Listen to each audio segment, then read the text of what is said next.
ओम नमः शिवाय। ओम परमात्मने नमः। श्रीमद्भगवद्गीता प्रथमोऽध्यायः। धृतराष्ट्रोवाच धर्मक्षेत्रे कुरुक्षेत्रे समवेतायुयुत्सवः मामका पांडवाश्चैव किम कुर्वत संजयः। धृतराष्ट्र कहते हैं, हे संजय, धर्मभूमि कुरुक्षेत्र में एकत्रित हुए युद्ध की इच्छा वाले मेरे पुत्रों और पांडु के पुत्रों ने क्या किया है, इसके बारे में मुझे बताओ। संजय उवाचो दृष्ट्वा तु पांडवानीकं व्यूढ़ं दुर्योधनस्तदा आचार्यमुपसंगम्य राजा वचनं ब्रवीतो। संजय बोले, हे महाराज, उस समय राजा दुर्योधन ने व्यूह रचना युक्त पांडवों की सेना को देखकर और द्रोणाचार्य के पास जाकर युद्ध क्षेत्र के बारे में उनसे यह निवेदन किया। पश्येताम पांडुपुत्राणाम आचार्य महतीम चमूम व्यूढ़ाम द्रुपद पुत्रेण तब शिष्येण धीमता। हे आचार्य, दुर्योधन जी कहते हैं, आपके बुद्धिमान शिष्य द्रुपद पुत्र दृष्टद्युम्न द्वारा व्यूह रचना खड़ी की गई और पांडुपुत्रों की इस बड़ी भारी सेना को आप देखिए। अत्र शूरा महेश्वासा भीमार्जुन समायुधि युयुधानो विराटश्च द्रुपदश्च महारथः दृष्टकेतुश्च केतिदानी काशीराजश्च वीर्यवानो पुरुजित कुन्तिभोजश्च शैब्यश्च नरपुंगवः युधामन्युश्च विक्रांत उत्तमौजाश्च वीर्यवानो सौभद्रो द्रौपदेयाश्च सर्व एव महारथा। दुर्योधन कहते हैं, हे गुरुदेव, इस सेना में बड़े बड़े धनुषों वाले तथा युद्ध में भीम और अर्जुन के समान सूरवीर सात्यकी और विराट तथा महारथी राजा द्रुपद, धृष्टकेतु और चेकितान तथा बलवान काशीराज पुरुजित कुंतीभोज और मनुष्यों में श्रेष्ठ शैब्य पराक्रमी युधामन्यु तथा बलवान उत्तमौजा सुभद्रा पुत्र अभिमन्यु एवं द्रौपदी के पांचों पुत्र, ये सभी महारथी अर्जुन की सेना में उपस्थित हैं। अस्माकं तु विशिष्टा ये तान्निबोधो द्विजोत्तम नायका मम सैन्यश्च संज्ञार्थम तान ब्रवीमि ते। हे गुरुदेव, हे ब्राह्मण श्रेष्ठ, अपने पक्ष में भी जो प्रधान प्रधान राजा युद्ध के लिए आए हैं, उनको भी आप समझ लीजिए। आपकी जानकारी के लिए मेरी सेना में जो जो सेनापति हैं, मैं उनके बारे में आपको बतलाता हूँ। भवान भीष्मश्च कर्णश्च कृपश्च समितिञ्जयः अश्वत्थामा विकर्णश्च सौम्यदत्तिस्तथैव च। हे गुरुदेव, आप स्वयं और पितामह भीष्म तथा कर्ण और संग्राम विजयी कृपाचार्य तथा वैसे ही अश्वत्थामा विकर्ण और सोमदत्त का पुत्र भूरिश्रवा युद्ध क्षेत्र में अपनी ओर से युद्ध के लिए तत्पर हैं। अन्ये चा बहवः शूरा मदर्थे त्यक्तजीविताः नाना शस्त्र प्रहरणाः सर्वे युद्ध विशारदाः। हे गुरुदेव, और भी मेरे लिए जीवन की आशा का त्याग कर देने वाले बहुत से सूरवीर अनेक प्रकार के शस्त्रास्त्रों से सुसज्जित होकर सब के सब युद्ध में चतुर और प्रवीण हो युद्ध के लिए मेरे साथ डटे हुए हैं। अपर्याप्तं तदस्माकं बलं भीष्माभिरक्षितं पर्याप्तं त्वमेतेषां बलं भीमाभिरक्षितं। हे गुरुदेव, भीष्म पितामह द्वारा रक्षित हमारी यह सेना सब प्रकार से अजेय है और भीम द्वारा रक्षित अर्जुन की सेना सब ओर से जीतने में सुगम प्रतीत होती है। अयनेषु च सर्वेषु यथा भागमवस्थिताः भीष्ममेवाभिरक्षन्तु भवन्तः सर्व एव हि। हे गुरुदेव, इसलिए सब मोर्चों पर अपनी अपनी जगह स्थित रहते हुए आप लोग सभी निस्संदेह भीष्म पितामह की सब ओर से रक्षा करते हुए युद्ध करें। तस्य संजनयन हर्षं कुरु वृद्धः पितामहः सिंहनादं विनद्योच्चैः शंखं दधमो प्रतापवानो। कौरवों में वृद्ध बड़े प्रतापी पितामह भीष्म ने उस दुर्योधन के हृदय में हर्ष उत्पन्न करते हुए उच्च स्वर से सिंह की दहाड़ के समान अपना शंख बजाकर युद्ध घोष किया। ततः शंखाश्च भैर्यश्च पणवानक गोमुखाः सहसैवानभ्यहन्त्यन्त सह शब्दस्तुमुलो भवतो। इसके पश्चात शंख और नगारे तथा ढोल मृदंग और नरसिंघे आदि विभिन्न प्रकार के बाजे एक साथ ही बज उठे, जो उनका शब्द बड़ा ही भयंकर सुनाई दे रहा है। अतः श्वेतैर्हयैर्युक्ते महति स्यन्दने स्थितो माधवः पांडवश्चैव दिव्यौ शंखो प्रदधमतुः। इसके अनंतर सफेद घोड़ों से युक्त उत्तम रथ में बैठे हुए महाराज श्री कृष्ण और अर्जुन ने भी अपने अपने अलौकिक शंख बजाए। पांचजन्यम ऋषिकेशो देवदत्तम धनंजयः पौंड्रम दधमो महाशंखम भीमकरमा ब्रकोदरः। संजय कहते हैं, हे महाराज, भगवान श्री कृष्ण महाराज ने अपना पांचजन्य नामक शंख, अर्जुन ने अपना देवदत्त नामक शंख और भयानक कर्म वाले भीमसेन ने अपना पौंड्र नामक महाशंख युद्ध घोष करने के लिए बजाया। अनंत विजयम राजा कुंती पुत्रो युधिष्ठिरः नकुलः सहदेवश्च सुघोष मणि पुष्पकौ। संजय कहते हैं, हे महाराज, कुंती पुत्र राजा युधिष्ठिर ने अनंत विजय नामक अपना शंख बजाया। नकुल और सहदेव ने भी अपने सुघोष और मणिपुष्पक नामक शंख युद्ध घोष करने के लिए बजाए। काश्यश्च परमेश्वासः शिखंडी च महारथः दृष्टद्युम्नो विराटश्च सात्यकिश्चापि राजितः द्रुपदो द्रौपदेयाश्च सर्वशः पृथ्वीपते सौभद्रश्च महाबाहु शंखान् दधमुः पृथक पृथक। संजय कहते हैं, हे धृतराष्ट्र, हे महाराज, श्रेष्ठ धनुष वाले काशीराज और महारथी शिखंडी ने भी अपने दृष्टद्युम्न तथा राजा विराट और अजेय सात्यकी राजा द्रुपद एवं द्रौपदी के पांचों पुत्र और बड़ी भुजाओं वाले सुभद्रा पुत्र अभिमन्यु, इन सभी ने, हे राजन, सब ओर से अलग अलग अपने अपने शंखनाद किए। साघोषो धार्तराष्ट्राणां हृदयानि व्यदारयत नभश्च पृथ्वीं चैव तुमुलो व्यनुनादयन्। हे महाराज, और उन भयानक शब्द ने आकाश और पृथ्वी को भी गुंजाते हुए धर्तराष्ट्रों के अर्थात आपके पक्ष वालों के हृदय विदीर्ण कर दिए। अथः व्यवस्थितान् दृष्ट्वा धार्तराष्ट्रान् कपिध्वजः प्रवृत्ते शास्त्र संपाते धनुरुद्यम्य पांडवः ऋषिकेशं तदा वाक्यमिदमाह महीपते। सेनयोरुभयोर्मध्ये रथम स्थापयमेच्युत। हे राजन, संजय कहते हैं, इसके बाद कपिध्वज अर्जुन ने मोर्चा बांधकर डटे हुए धृतराष्ट्र के संबंधियों को देखकर उन शस्त्र चलाने की तैयारी के समय धनुष उठाकर ऋषिकेश भगवान श्री कृष्ण महाराज से यह वचन कहा, हे अच्युत, हे केशव, मेरे रथ को दोनों सेनाओं के बीच में खड़ा करने की कृपा कीजिए।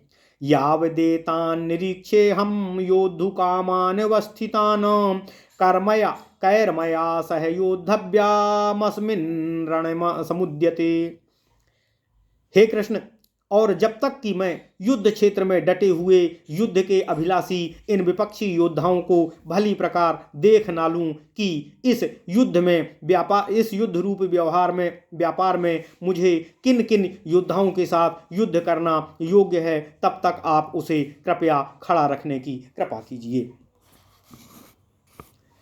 योत्स्यामानन्वेक्षेऽहं या एतेऽत्र समागताः धार्तराष्ट्रस्य दुर्बुद्धेर्युद्धे प्रियचिकीर्षवः। हे कृष्ण, दुर्बुद्धि दुर्योधन द्वारा युद्ध में हित चाहने वाले जो ये राजा लोग इन सेना में आए हैं, इन युद्ध करने वालों को मैं भली भांति देखना चाहता हूँ। संजय उवाच एव मुक्तो ऋषिकेशो गुडाकेशेन भारत सेनयोरुभयोर्मध्ये स्थापयित्वा रथोत्तमम् भीष्मद्रोण प्रमुखतः सर्वेषां चामहीक्षिताम् उवाच पार्थ पश्येतान् समवेतान् कुरुनिति। संजय बोले, हे धृतराष्ट्र, हे महाराज, अर्जुन द्वारा इस प्रकार निवेदन करने पर महाराज भगवान श्री कृष्ण ने दोनों सेनाओं के बीच में भीष्म और द्रोणाचार्य के सामने तथा संपूर्ण राजाओं के सामने उत्तम रथ को खड़ा करके इस प्रकार कहा कि हे पार्थ, युद्ध के लिए जुटे हुए इन कौरवों को तुम भली भांति देख लो। तत्रान पश्यन् स्थितान् पार्थः पितृनथ पितामहानो आचार्यान् मतुलान् भ्रात्रान् पुत्रपौत्रान् सखींस्तथा स्वासुरान् सुहृदश्चैव सेनयोरुभयोरपि। इसके बाद प्रथापुत्र अर्जुन ने उन दोनों ही सेनाओं में स्थित अपने ताऊ चाचों को, दादों परदादों को, गुरुओं को, मामाओं को, भाइयों को, पुत्रों को और पौत्रों को तथा मित्रों को और ससुरों को और सुहृदों को भी दोनों पक्षों में खड़ा हुआ देखा। तान् समीक्ष्य सा कौन्तेय सर्वान् बन्धून् वस्थितान् कृपया परयाविष्टो विसीदन्नेदं ब्रवीतो।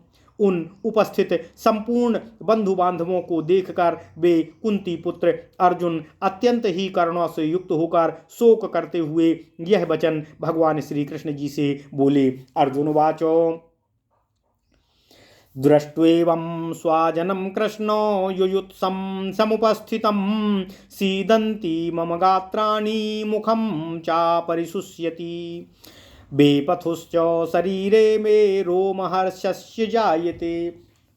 अर्जुन बोले, हे कृष्ण, हे सखा, युद्ध क्षेत्र में दोनों ओर से डटे हुए युद्ध के अभिलाषी इन स्वजन समुदाय को देखकर मेरे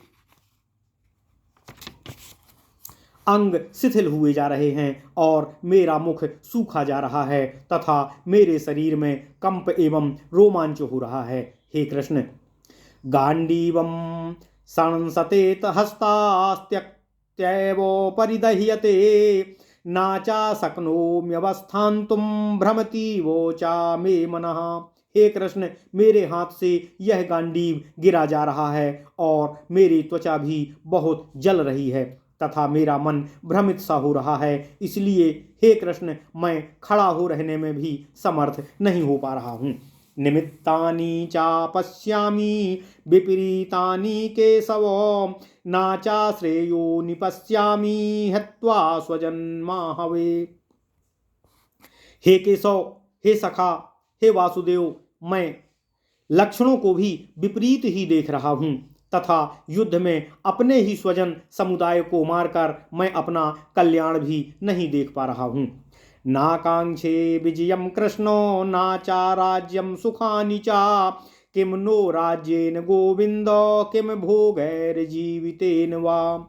हे कृष्ण, हे वासुदेव, मैं इस युद्ध में सबको मारकर ना तो विजय चाहता हूँ और ना ही राज्य तथा सुखों को ही भोगना चाहता हूँ। हे गोविंद, हमें ऐसे राज्य से, ऐसे सुख से क्या प्रयोजन है अथवा ऐसे भोगों और ऐसे जीवन से भी क्या लाभ है जिसमें अपने ही स्वजनों को मारना पड़े। ये सामर्थ्ये कांक्षितं नो राज्यम भोगाः सुखानि चा ता इमेव स्थिता युद्धे प्राणास्त्यक्त्वा धनानि चा।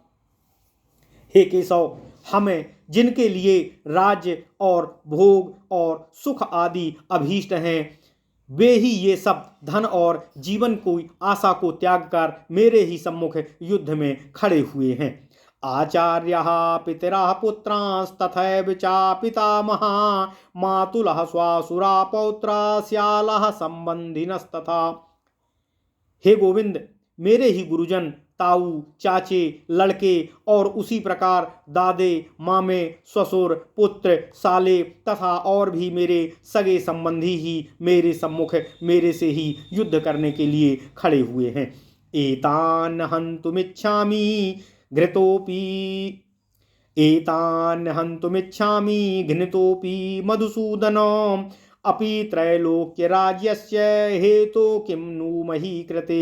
हे मधुसूदन, हे गोविंद, मुझे मारने पर भी अथवा तीनों लोकों के राज्य के लिए भी मैं इन अपने ही स्वजनों को मारना नहीं चाहता हूँ।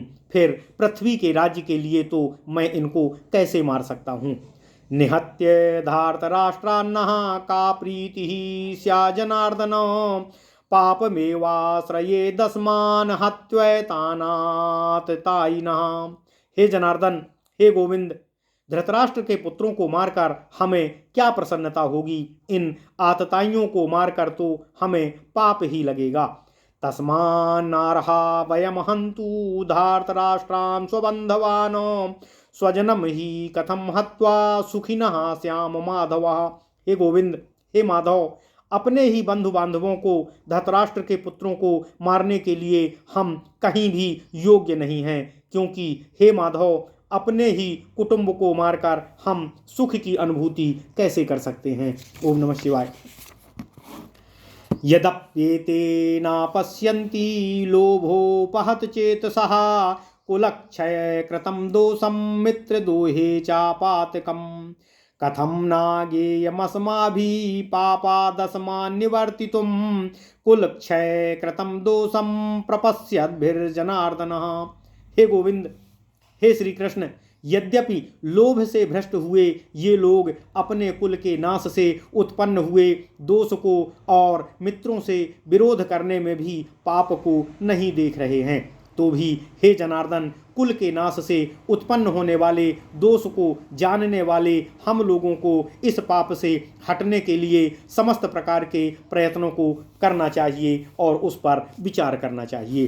कुलक्षये प्रणश्यन्ति कुलधर्माः सनातनाः धर्मे नष्टे कुलकृत्स्नाम धर्मो भी भवत्युतो।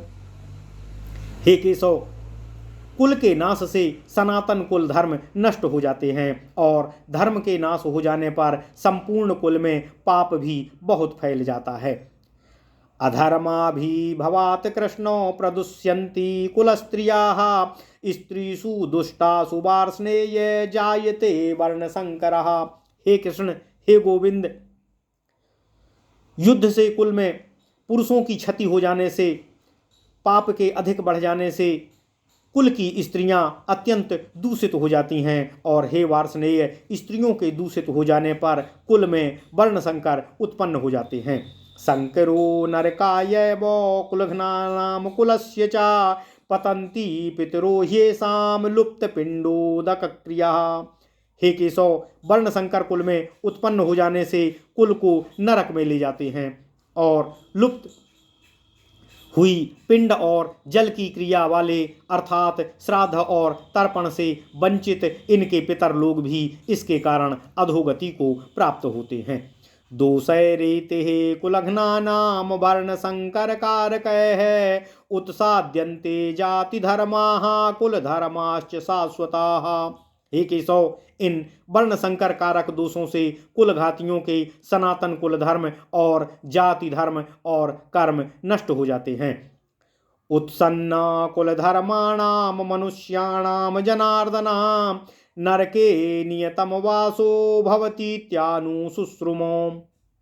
हे जनार्दन, हे केशव, हे गोविंद, जिन मनुष्यों का कुल धर्म नष्ट हो गया हो ऐसे मनुष्यों का अनिश्चित काल तक नरक में वास होता है, ऐसा हम धर्मशास्त्रों में ऋषियों मुनियों से सुनते आए हैं। अहोबत महत पापम कर्तुम व्यवसिता वयम यद्राज्य सुख लोभेनो हंतुम स्वजन मुद्यताः। हे केशव, यह दुख की बात है कि हम लोग बुद्धिमान होकर भी महान पाप करने को इनके सम्मुख तैयार खड़े हो गए हैं, जो राज्य और सुख के लोभ से स्वजनों को मारने के लिए हम उद्यत हो गए हैं। यदि मामो प्रतीकारामशस्त्रं शास्त्रपाणयः धार्तराष्ट्रारणे हन्तुस्तन्मे क्षेमतरं भवेत्। हे श्री कृष्ण, हे गोविंद, यदि मुझ शस्त्र रहित एवं सामना न करने वाले को शस्त्र हाथ में लिए हुए धृतराष्ट्र के पुत्र रण में मार डालें तो भी मेरे लिए यह मरना उचित और कल्याणकारक होगा, बशर्ते कि मैं अपने ही कुल के लोगों का नष्ट करूं, उनको मारूं, उनको युद्ध करके उनकी हत्या करूं। संजय उवाच एवमुक्त्वार्जुनः सांख्ये रथोपस्थ उपाविशत एवमुक्त्वार्जुनः सांख्ये रथोपस्थ उपाविशत विसृज्य ससरम चापम शोक संविघ्न मानसः। संजय कहते हैं, हे धृतराष्ट्र, हे राजन, रणभूमि में शोक से उद्विग्न मन वाले अर्जुन इस प्रकार कहकर बाण सहित अपने धनुष को रथ के पिछले भाग में रखकर शांत भाव से बैठ गए। ओम तत्सदिति श्रीमद्भगवद्गीतासु उपनिषत्सु ब्रह्म विद्यायाम योग शास्त्रे श्री कृष्ण अर्जुन संवादे अर्जुन विषाद योगो नाम प्रथमो अध्यायः। ओम नमः शिवाय। अथ श्रीमद्भगवद्गीता द्वितीयो अध्यायः। संजय उवाच तं कथा कृपयाभीष्टम् अश्रुपूर्णाङ्कुलेक्षणं विषीदन्तमिदं वाक्यमुवाच मधुसूदनो। संजय बोले, हे राजन, इस प्रकार करुणा से व्याप्त और आंसुओं से पूर्ण तथा व्याकुल नेत्रों वाले शोक युक्त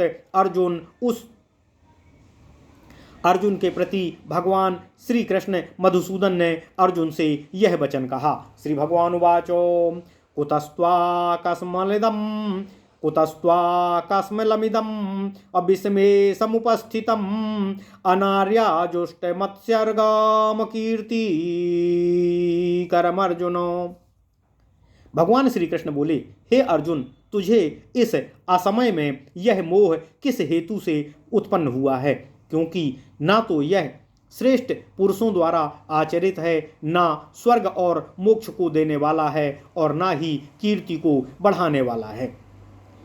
क्लैब्यम मा इस्म गमः पार्थो नय तत्वाभ्यमुपद्यते क्षुद्रम हृदय दौर्बल्यम त्यक्त्वोत्तिष्ठ परंतपो। हे अर्जुन, नपुंसकता को प्राप्त हो तुझमें यह उचित नहीं जान पड़ती है। हे परम तप, हे अर्जुन, हृदय की तुक्ष दुर्बलता को त्याग कर युद्ध के लिए खड़ा हो जा। भैया देखो, अर्जुन वाचो कथ भीष्मो महम संख्ये द्रोणम चा मधुसूदनो इसुभिः प्रतियोगिस्त्यामि पूजाहारवरी सूदनो।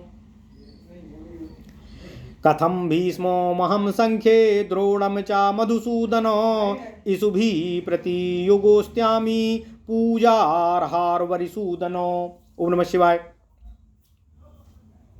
हे अर्जुन, हे मधुसूदन, मैं रणभूमि में किस प्रकार बाणों से अपने ही भीष्म पितामह और गुरु द्रोणाचार्य के विरुद्ध युद्ध करूंगा? क्योंकि हे अरिसूदन, हे मधुसूदन, वे दोनों ही मेरे लिए परम पूजनीय हैं। गुरून् हत्वा हि महानुभावः क्षेयो भोक्तुं भोक्ष्यम्पीह लोके हत्वार्थकामास्तु गुरूनिहैव भुञ्जीय भोगान् रुधिरप्रदिग्धानो।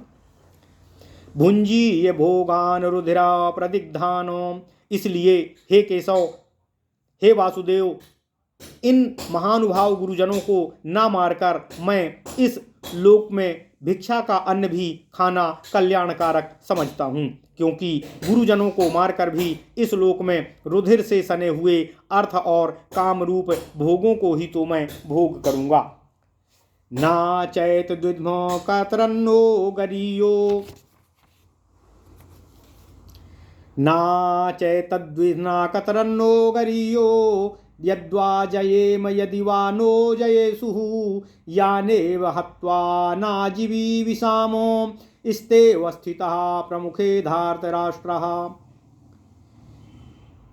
अर्जुन कहते हैं, हे मधुसूदन, हे केशव, हम यह भी नहीं जानते हैं कि हमारे लिए युद्ध करना और युद्ध ना करना, इन दोनों में से कौन सा कर्म श्रेष्ठ है, अथवा यह भी नहीं जानते हैं कि हम जीतेंगे या हमें वो जीतेंगे।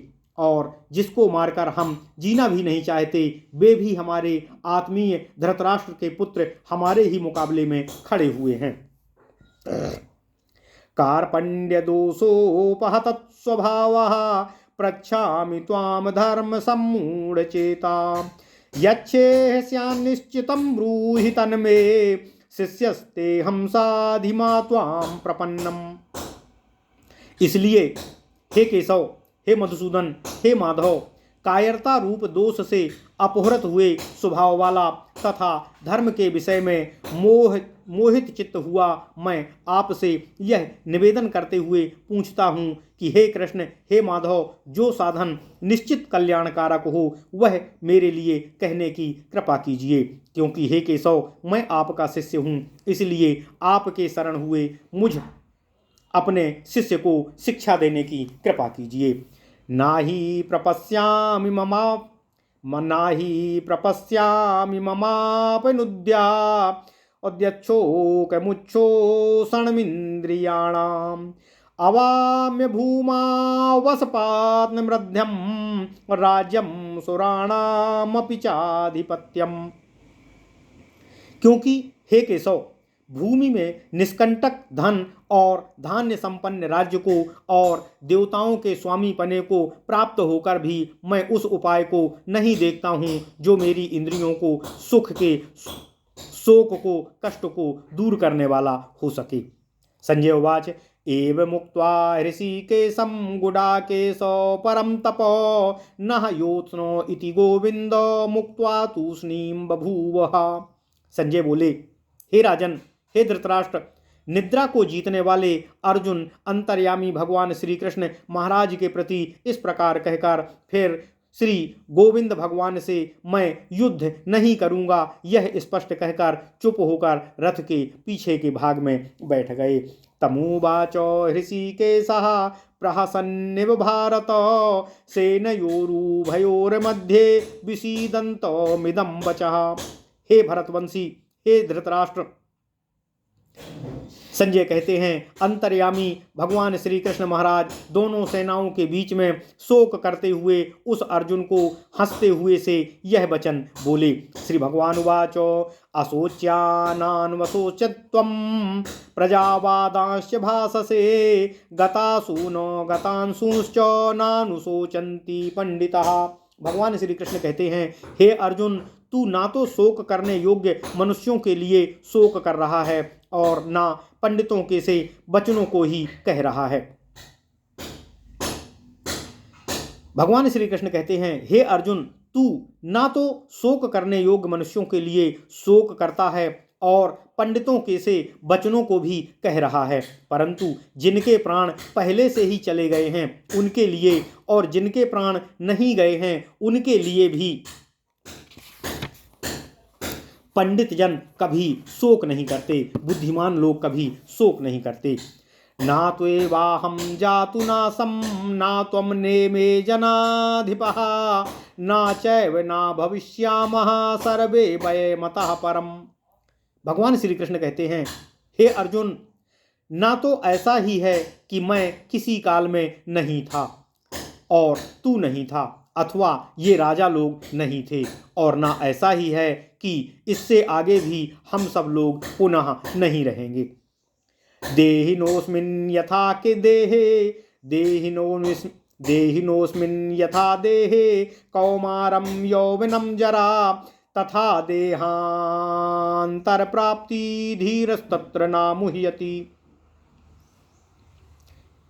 भगवान श्री कृष्ण कहते हैं, हे अर्जुन, जैसे जीवात्मा की इस देह में बालकपन, युवा अवस्था और वृद्धा अवस्था प्राप्त होती है, वैसे ही अन्य शरीर की भी प्राप्ति होती है। उस विषय में धीर पुरुष कभी मोहित नहीं होते, विस्मृत नहीं होते। ओम नमः शिवाय। मात्रा स्पर्शास्तु कौन्तेय शीतोष्ण सुख दुखदाः आगमापायिनो नित्यास्तांस्थितक्षस्त्व भारतः। हे कुंती पुत्र अर्जुन, सर्दी और गर्मी, सुख और दुख को देने वाले इंद्रिय और विषयों के संयोग तो उत्पत्ति और विनाशशील होते हैं, अनित्य होते हैं, इसलिए हे भारत, तू उनको सहन कर। या ही ना व्यथयन्त्येते पुरुषं पुरुषर्षभा सम दुख सुखम धीरम सो मृत्वत्वात् कल्पते। हे अर्जुन, हे पुरुष श्रेष्ठ, दुख सुख को समान समझने वाले जिस धीर पुरुष को ये इंद्रिय और विषयों के संयोग व्याकुल नहीं करते हैं, वही मोक्ष को प्राप्त होता है। नासतो विद्यते भावो ना भावो विद्यते सतः उभयोरपि दृष्टोन्तत्स्वनयोस्तत्त्वदर्शिभिः। असत वस्तु की कभी सत्ता नहीं होती है और सत का कभी अभाव नहीं होता है। इस प्रकार इन दोनों का ही तत्व और तत्वज्ञानी पुरुषों द्वारा देखा गया है। इन दोनों का ही तत्वज्ञानी पुरुषों द्वारा देखा गया है। अविनाशी तु तत्विद्वी येन सर्वमिदं ततं विनाशमव्ययस्यास्य नः कश्चित्तु कर्ममर्हति। भगवान श्री कृष्ण कहते हैं, हे अर्जुन, नाश रहित तो तू उसको जान जिससे यह संपूर्ण जगत दृश्य वर्ग व्याप्य है। यह अविनाशी का विनाश करने में कोई भी समर्थ नहीं है। अंतवंत इमे देहा नित्यस्तोक्ता शरीरिणाः अनाशिनो प्रमेयस्य तस्माद्युध्यस्व भारतो। भगवान श्री कृष्ण कहते हैं, हे अर्जुन, इस नाश रहित अप्रमेय नित्य स्वरूप जीवात्मा के ये सब शरीर नाशवान कहे गए हैं। इसलिए हे भरतवंशी, हे अर्जुन, तू युद्ध कर, इनके नाश की चिंता मत कर। यह एनम वेत्ति हंतारम यश्चैनम मन्यते हृतम उभौ तौ ना विजीनीतो उभौ तौ ना विजानीतो नायम हंति ना हन्यते। भगवान श्री कृष्ण कहते हैं, हे अर्जुन, जो इस आत्मा को मारने वाला समझता है तथा जो इस आत्मा को मरा हुआ मानता है, वे दोनों ही नहीं जानते, क्योंकि यह आत्मा वास्तव में ना तो किसी काल में मरता है और ना ही किसी के द्वारा मारा जाता है। ना जायते म्रियते वा कदाचि नायं भूत्वा भविता वन भूयः अजो नित्यः शाश्वतोऽयं पुराणो ना हन्यते हन्यमाने शरीरे। हे अर्जुन, यह आत्मा कभी भी किसी भी काल में ना तो जन्मता है और ना ही मृत्यु को प्राप्त होता है, तथा यह ना उत्पन्न होकर फिर होने वाला ही होता है, क्योंकि यह अजन्मा है, नित्य है, सनातन है और पुरातन है। शरीर के मारे जाने पर भी यह आत्मा कभी मारा नहीं जाता है। वेदा विनाशिनं नित्यं यः एनमजमव्ययं कथं सा पुरुषः पार्थं कं घातयति हन्ति कं। हे अर्जुन, हे प्रथापुत्र, जो पुरुष इस आत्मा को नाश रहित, नित्य, अजन्मा और अव्यय जानता है, वह पुरुष कैसे किसी को मरवाता है, किसी को मारता है या मरता है। वसांसि जीर्णानि यथा विहाय नवानि गृह्णाति नरोपहराणि। वासांसि जीर्णानि यथा विहाय नवानि गृह्णाति नरोपहराणि तथा शरीराणि विहाय जीर्णान्यन्यानि संयाति नवानि देहि। हे अर्जुन, जैसे मनुष्य अपने पुराने वस्त्रों को त्याग कर दूसरे नए वस्त्रों को ग्रहण करता है, वैसे ही यह जीवात्मा पुराने शरीर को त्याग कर दूसरे नए शरीर को प्राप्त होता है।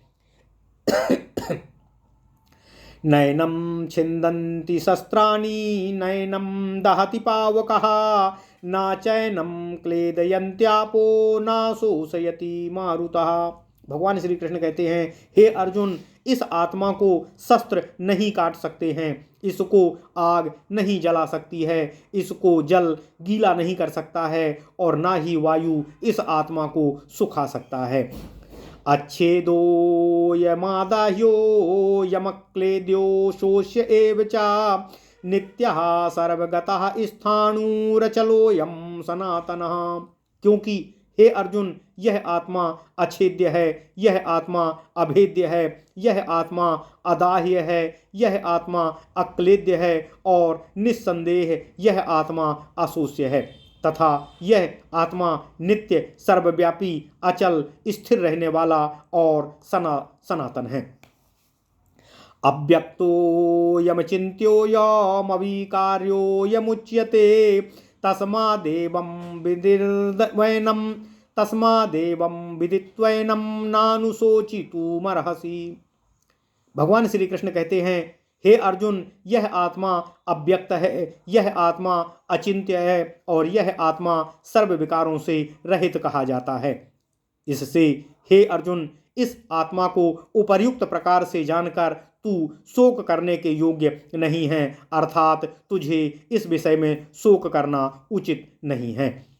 अथ चैनं नित्यजातं नित्यं वा मन्यसे मृतं तथापि त्वं महाबाहो नैनं शोचितुमर्हसि। किंतु हे अर्जुन, यदि तू इस आत्मा को सदा जन्मने वाला तथा सदा मरने वाला मानता है तो भी हे महाबाहो, तू इस विषय में किस प्रकार से शोक करने के योग्य नहीं है।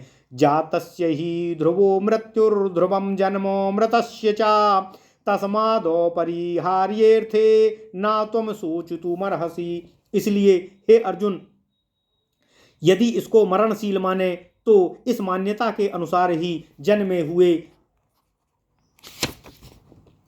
हुए की मृत्यु निश्चित है और मरे हुए का जन्म भी निश्चित है। इससे भी इस बिना उपाय वाले विषय को तू शोक करने के योग्य नहीं है।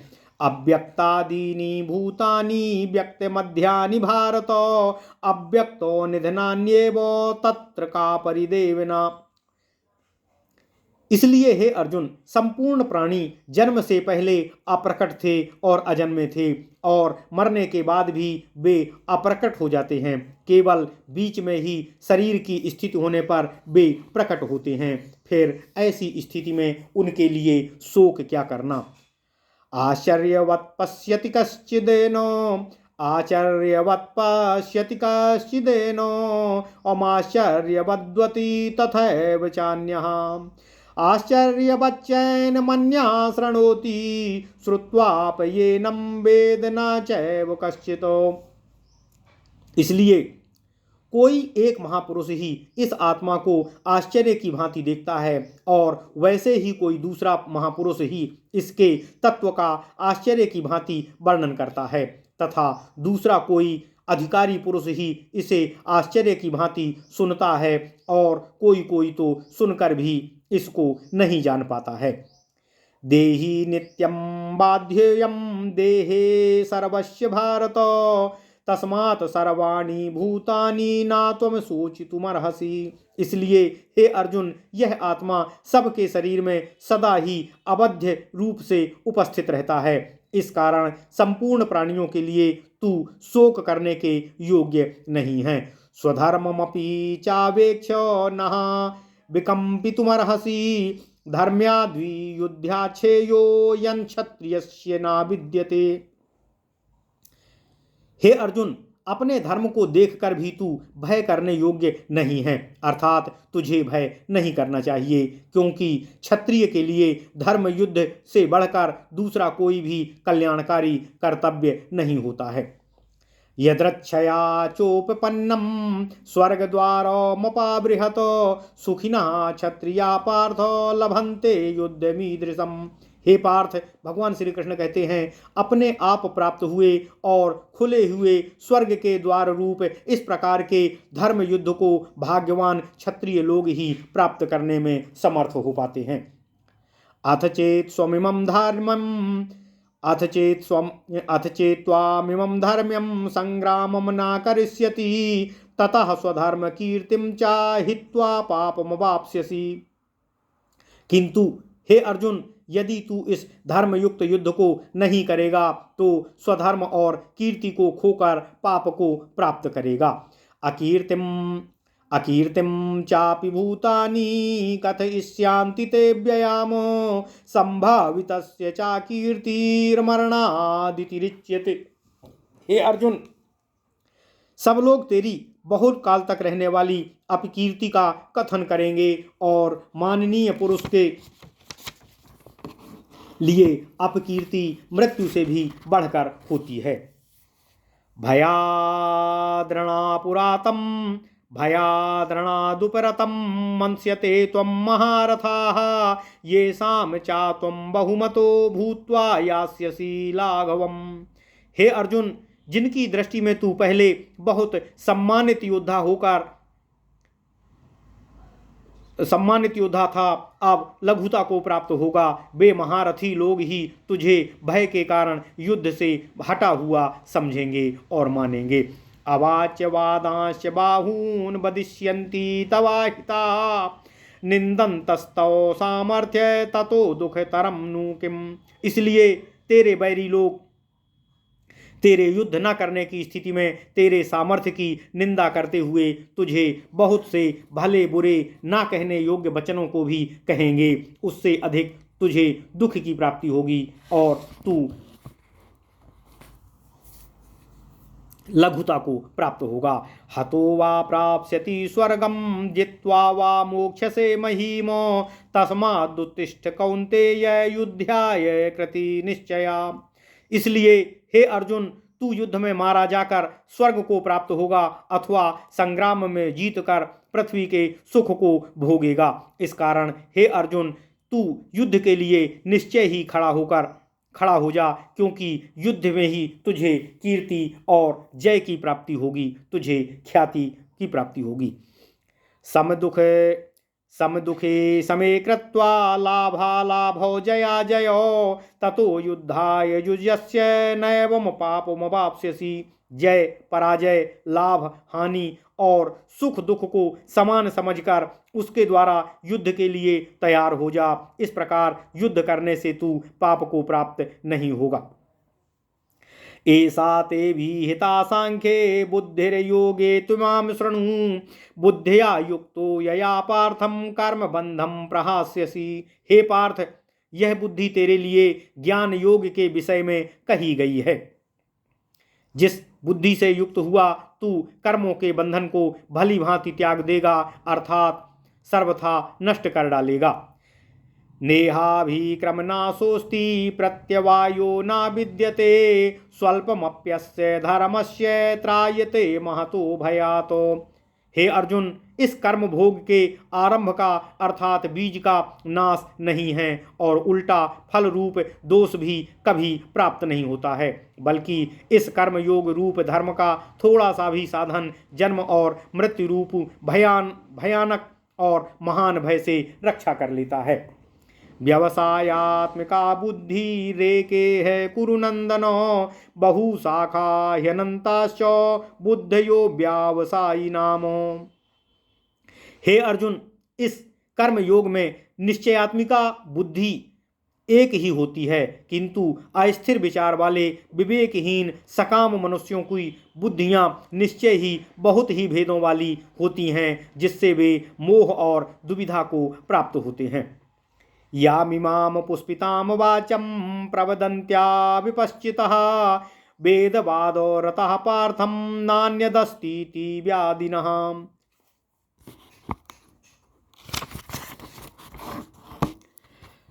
कामात्मानः स्वर्गपरा जन्म कर्म फलप्रदामो क्रिया विशेष बहुलाम भोगैश्वर्य गतिम प्रति।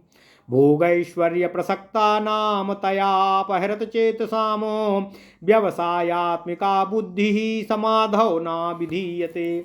भगवान श्री कृष्ण कहते हैं, हे अर्जुन, जो मनुष्य भोगों में तन्मय हो रहे हैं, जो मनुष्य कर्मफल के प्रशंसक और वेद वाक्यों में ही प्रीति को रखते हैं, जिनकी बुद्धि में स्वर्ग ही परम प्राप्य वस्तु है और जो स्वर्ग से बढ़कर दूसरी कोई वस्तु को नहीं मानते हैं, ऐसा कहने वाले वे अविवेकी जन इस प्रकार की जिस पुष्पित अर्थात दिखाऊ शोभायुक्त वाणी को कहा करते हैं कि जो जन्म रूप कर्मफल देने वाली एवं भोग तथा ऐश्वर्य की प्राप्ति के लिए नाना प्रकार की बहुत सी क्रियाओं का वर्णन करने वाली हैं। उस वाणी द्वारा जिनका चित्त हर लिया गया है, जो भोग और ऐश्वर्य में अत्यंत आसक्त हैं, उन पुरुषों की परमात्मा में कभी भी निश्चयात्मा का बुद्धि नहीं होती है। वे केवल भोग, सुख और ऐश्वर्य प्राप्ति के लिए ही कर्म करते हैं।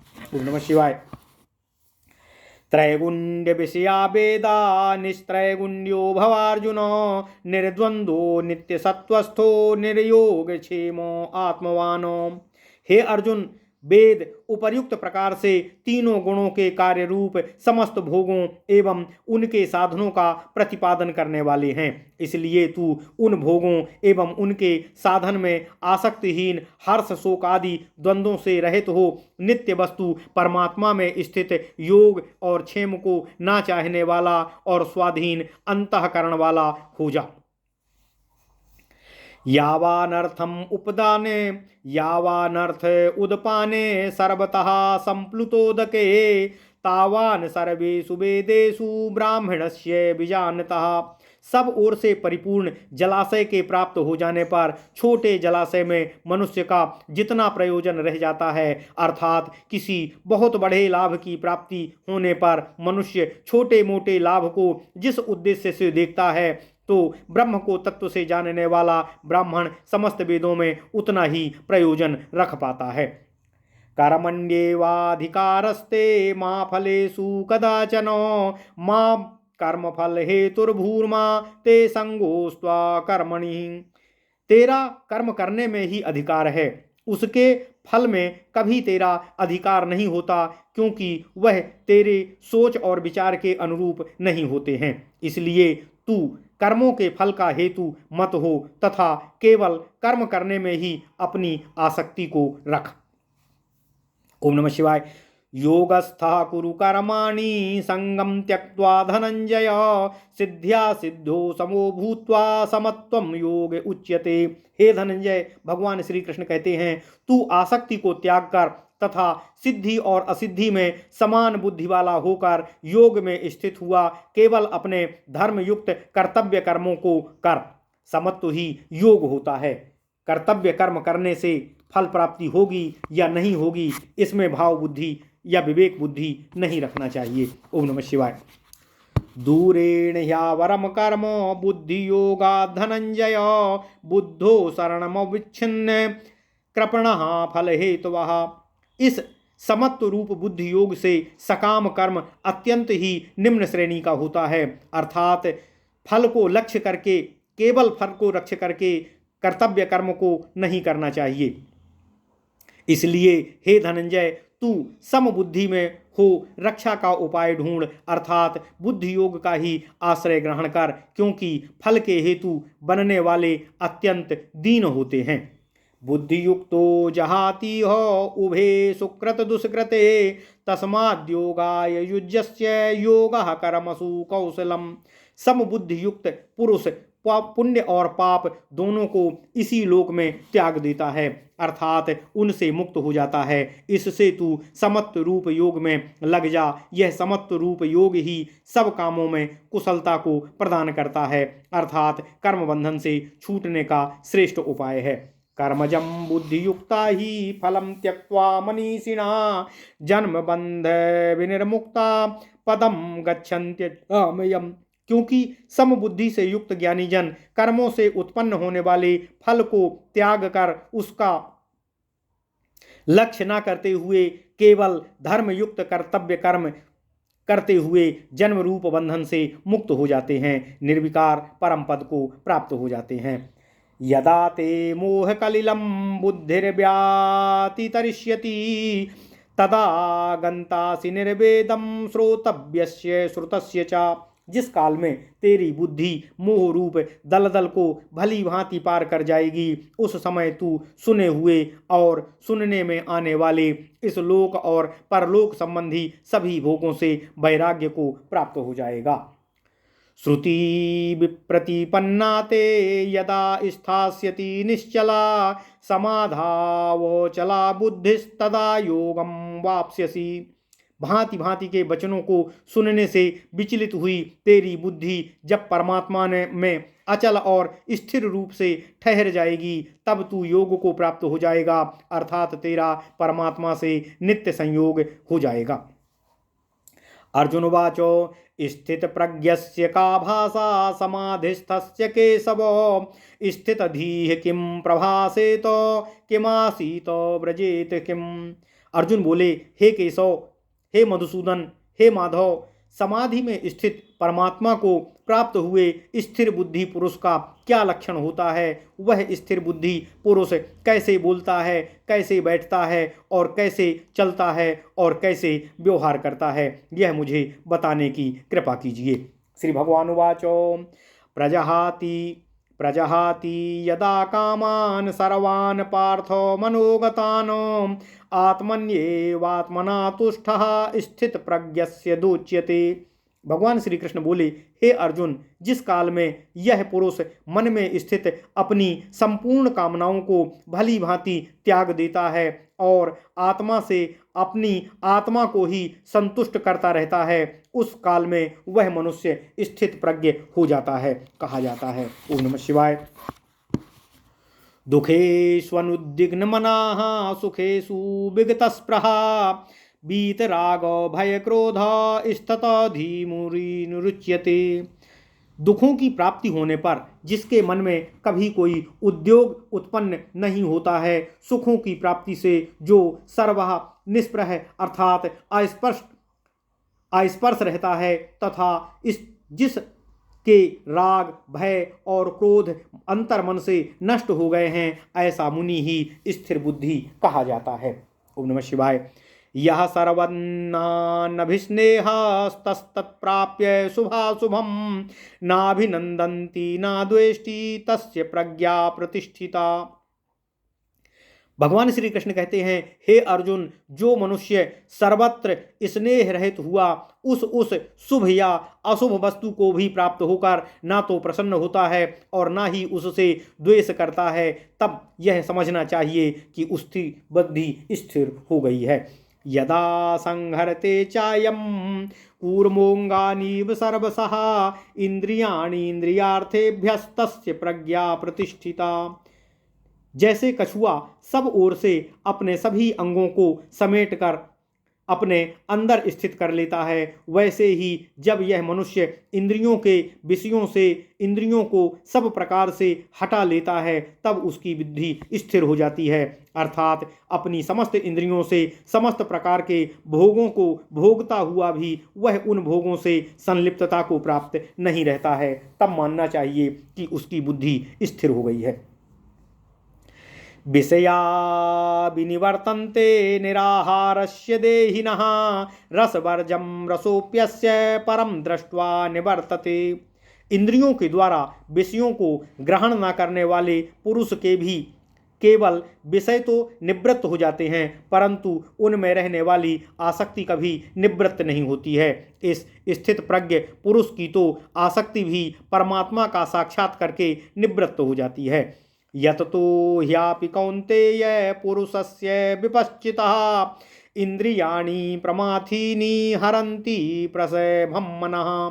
हे अर्जुन, भगवान श्री कृष्ण कहते हैं, आसक्ति का नाश न होने के कारण ये प्रमथन स्वभाव वाली इंद्रियां यत्न करते हुए बुद्धिमान पुरुष के मन को भी बलात् हर कर विचलित कर देती हैं। तानि सर्वाणि संयम्य युक्त आसीत मतपरः बसे ही यास्त्रेन्द्रियाणि तस्य प्रज्ञा प्रतिष्ठिता। इसलिए हे अर्जुन, साधक को चाहिए कि वह उन संपूर्ण इंद्रियों को अपने बस में करके समाहित चित्त हुआ मेरे अर्थात ईश्वर के परायण होकर योग और ध्यान में बैठे, क्योंकि जिस पुरुष की इंद्रियां उसके बस में होती हैं उसकी बुद्धि सदा सदा के लिए स्थिर हो जाती है।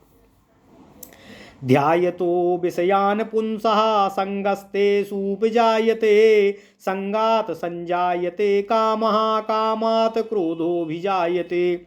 हे अर्जुन, विषयों का चिंतन करने वाले पुरुष की उन विषयों में आसक्ति हो जाती है और विषयों में आसक्ति से उन विषयों की कामना उत्पन्न होती है और उन विषयों की कामना में विघ्न पड़ने से क्रोध उत्पन्न होता है। क्रोधाद भवति सम्मोहः सम्मोहात् स्मृति विभ्रमः स्मृति भ्रंशाद बुद्धिनाशो बुद्धिनाशात् प्रणश्यति।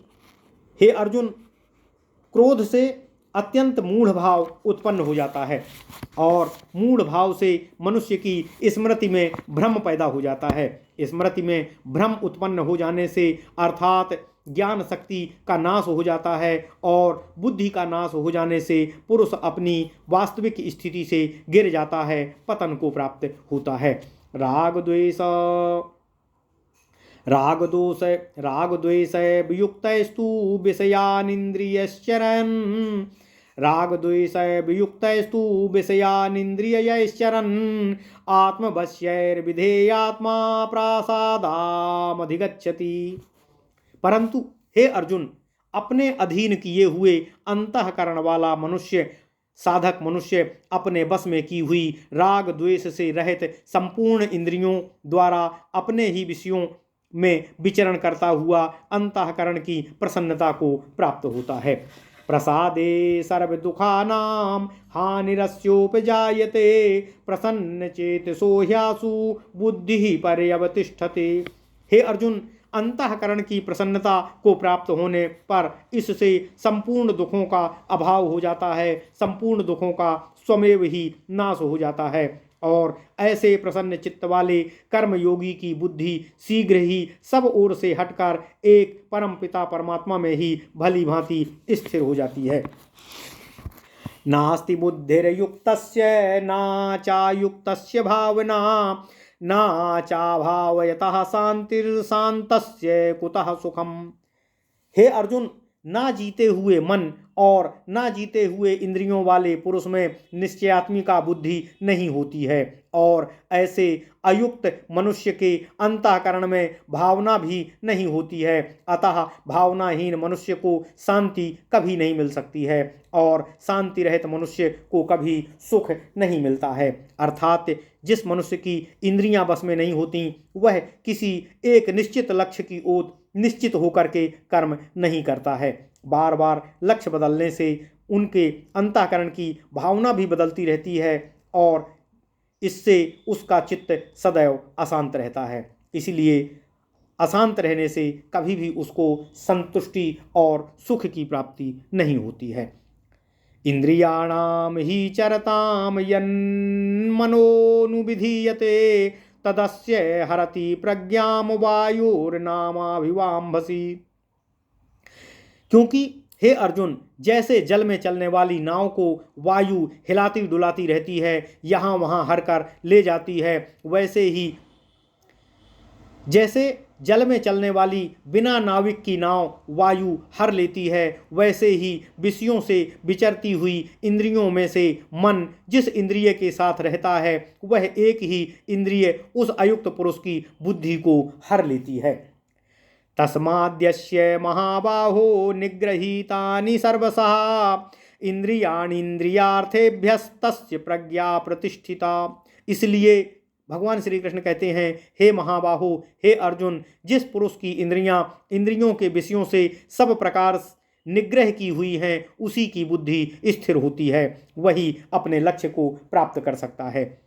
यह निशाम सर्वभूतानां तस्याम जागर्ति संयमी यस्याम जागृति भूतानि सा निशा पश्यतो मुने। इसलिए भगवान श्री कृष्ण कहते हैं, संपूर्ण प्राणियों के लिए जो रात्रि के समान है उस नित्य ज्ञान स्वरूप परमानंद की प्राप्ति में स्थित प्रज्ञ योगी जागता है और जिस नाशवान सांसारिक सुख की प्राप्ति में समस्त प्राणी जागते हैं, परमात्मा के तत्व को जानने वाले मुनि के लिए वह रात्रि के समान होती है। आपूर्यमाणाम चल प्रतिष्ठम समुद्रमापः प्रविशन्ति यद्वत् तद्वात् कामायं प्रविशन्ति सर्वे और सा शान्तिमाप्नोति न काम कामी। भगवान श्री कृष्ण कहते हैं, हे अर्जुन, जैसे नाना नदियों के जल सब ओर से परिपूर्ण अचल प्रतिष्ठा वाले समुद्र में उसको विचलित ना करते हुए ही समाहित हो जाते हैं, वैसे ही सब भोग जिस स्थित प्रज्ञ पुरुष में किसी प्रकार का विकार उत्पन्न किए बिना ही उसमें समा जाते हैं, वही पुरुष सदैव परम शांति को प्राप्त होता है। भोगों को चाहने वाला पुरुष कभी भी शांति को प्राप्त नहीं होता है। विहाय कामान्यः सर्वान् पुष्मांश्चरति निःस्पृहा निर्ममो निरहंकारः सह शान्तिमधिगच्छति। हे अर्जुन, जो पुरुष संपूर्ण कामनाओं को त्याग कर ममता रहित होकर, आशंका रहित होकर और स्पृहा रहित होकर विचरता है, वही शांति को प्राप्त होता है, अर्थात वही शांति को प्राप्त है।